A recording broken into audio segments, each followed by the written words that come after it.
इस खबर को सुनने के बाद में आपके पैरों तले से जमीन खिसक जाएगी। आप अपने पड़ोसियों पर भी विश्वास करना छोड़ देंगे। यह खबर इंदौर शहर से निकलकर सामने आई और जिसने भी इस खबर के बारे में सुना उसके रोंगटे खड़े हो गए। शहर के मशहूर कव्वाल आफताब कादरी के 13 साल के बेटे की नृशंस हत्या कर दी गई। पूरे शहर को झंझोड़ देने वाली यह हत्याकांड है। हत्या के पैटर्न और उसके तरीके और आरोपी के बारे में जब आप लोगों को पता लगेगा तो आप भी सन्न रह जाएंगे। आपके भी पैरों तले से जमीन जो है वह खिसक जाएगी। क्या आखिरकार ऐसा भी हो सकता है? इंदौर का एमआईजी थाना क्षेत्र, जहां पर 13 साल के बच्चे की बड़ी ही बेरहमी तरीके से हत्या कर दी गई और हत्या के बाद में जो आरोपी था वह लगातार परिजनों के साथ में घूम भी रहा था। शहर का देवशी अपार्टमेंट में यह पूरी वारदात हुई थी, जिसने भरोसे, इंसानियत और सुरक्षा पर गंभीर सवाल एक बार फिर से खड़े भी कर दिए हैं। बताया जा रहा है कि पड़ोस के फ्लैट में रहने वाला जो युवक था वह परिवार के साथ में ही मिलकर इस बच्चे की लगातार तलाश भी कर रहा था और अगली ही सुबह पुलिस और डॉग स्क्वाड की टीम जब उसकी फ्लैट में पहुंची तो पलंग पेटी के अंदर मासूम का शव मिला, उसकी लाश मिली है।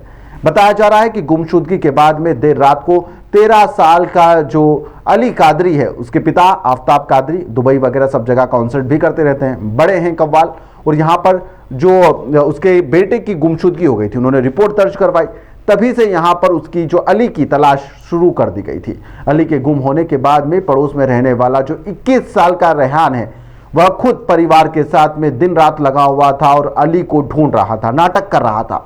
इसी बीच यहां पर केस दर्ज होने के बाद में जब पुलिस ने बच्चे की तलाश और डॉग स्क्वाड की टीम लगातार तलाश कर रही थी, रेहान भी तत्परता दिखाते हुए पुलिस के इर्द गिर्द और आगे पीछे घूमता हुआ नजर आया। इसी बात को लेकर पुलिस को थोड़ी सी शंका हुई। पुलिस ने तफ्तीश का एंगल थोड़ा सा मोड़ दिया और उसके बाद में जो कुछ खुलासा हुआ उसने अली के घर वालों के साथ साथ पुलिस को भी चौंका कर रख दिया। बच्चे की तलाश के लिए यहां पर पुलिस ने डॉग स्क्वाड को भी सूचित कर दिया था। मौके पर पहुंची यहां पर डॉग स्क्वाड की टीम को यहां पर अपार्टमेंट की छत पर एक खून से सनी हुई जैकेट मिली थी। जी हां, खून से सनी हुई जैकेट। बिल्डिंग के ठीक पीछे की साइड में स्कूल का बैग भी बरामद कर लिया गया था। सुराग सीधे सीधे यहां पर तीसरी मंजिल तक जा पहुंचे, लेकिन इस तरह से जो सामने आई जो चीजें थी वो पुलिस को लगातार संदेह में भी डाल रही थी और उसी आधार पर रेहान के खिलाफ भी छानबीन पुलिस की शुरू कर दी गई और उसके तार रेहान के फ्लैट तक जा पहुंचे। डॉग स्क्वाड की टीम और यहां पर सभी लोग रेहान के फ्लैट नंबर 42 में पहुंचे, तलाशी ली गई तो यहां पर कमरे में रखी हुई पलंग पेटी जब खोली गई तो यहां पर अली का शव बरामद कर लिया गया। छात्र की जो शव मिलते ही यहां पर पुलिस ने 21 साल का जो रेहान है उसे गिरफ्तार कर लिया है। जो जानकारी निकलकर शुरुआती तौर पर सामने आ रही है उसमें बताया जा रहा है कि आरोपी रेहान का एक भाई पहले से ही हत्या के मामले में जेल के अंदर बंद है, कैद है, और जानकारी यह भी निकलकर सामने आ रही है कि रेहान के साथ उसका एक साथी भी अली की हत्या में शामिल था। पुलिस अब जो फरार उसका साथी है उसकी तलाश में जुट गई है, लगातार छानबीन की जा रही है। मामले को लेकर एमआईजी के थाना प्रभारी सीवी सिंह ने तत्परता दिखाई है।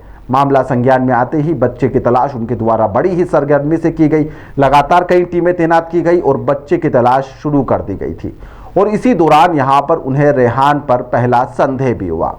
वह इसलिए हुआ क्योंकि जिस तरह से घटनाक्रम देखने का और दिखाने का प्रयास किया जा रहा था वह असल में पूरा के पूरा नाटकीय था और उसी शक के चलते रेहान पर शक हुआ और रेहान यहां पर हर समय पुलिस के आगे पीछे ही घूम रहा था, जो पुलिस को यहां पर संदेह भी पैदा कर रहा था कि आखिरकार यह इतना आगे पीछे जहां पर जांच जिसके लिए जा रहे थे वहीं पर रेहान भी उनके साथ में मौजूद भी रहता था। थाना प्रभारी की टीम ने जब रेहान के पीछे उसे लगाया और उसकी जब गहनता से जांच की गई, जब उससे पूछताछ की गई तो आरोपी ने सब कुछ कबूल कर लिया। इस पूरे मामले में एक और चौंकाने वाली बात यह भी सामने आई है कि आरोपी की जो बुजुर्ग दादी है वह भी उसी फ्लैट के अंदर रहती है और उन्हें भी शायद से हत्या के बारे में सब कुछ पता था। बच्चे की गुमने की सूचना रात में पुलिस के पास आई थी। पुलिस ने तत्परता के साथ इसमें अपराध दर्ज करके पताची शुरू की थी। सुबह आज सूचना मिली और उस पर टीम वहां पर पहुंची और पता चला कि बच्चे का जैकेट छत पर पड़ा था और वहां पर कुछ खून के निशान भी थे। पुलिस की टीम उसके बाद से तमाम इलाके की खोजबीन की, वहां पर पता किया और दो मुख्य आरोपियों को जो दो आरोपी थे उनको पकड़ने में पुलिस टीम ने सफलता प्राप्त की है। दोनों आरोपी जो है उनमें से एक जो है बालिग है, दूसरा नाबालिग है और आरोपी और जो पीड़ित पक्ष है, जो बच्चा मृतक है, वो दोनों एक ही समाज के हैं।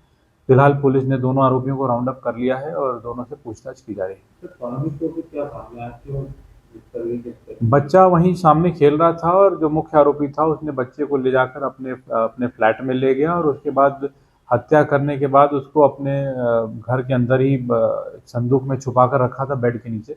और अभी पूछताछ में अन्य जो खुलासे होंगे उससे आपको अवगत कराएंगे। फिलहाल इस हत्याकांड ने सभी को चौंका कर रख दिया है। हर कोई हैरान है और यहाँ पर अब रेहान से पूछताछ की जा रही है। शुरुआती तौर पर जो हत्या की बात निकलकर सामने आ रही है वह अप्राकृतिक कृत्य से जुड़ी हुई भी हो सकती है। फिलहाल यह संदेह है, लेकिन इसके बारे में कहा नहीं जा सकता। पुलिस की जांच चल रही है, आगे और कुछ भी निकलकर सामने आ सकता है।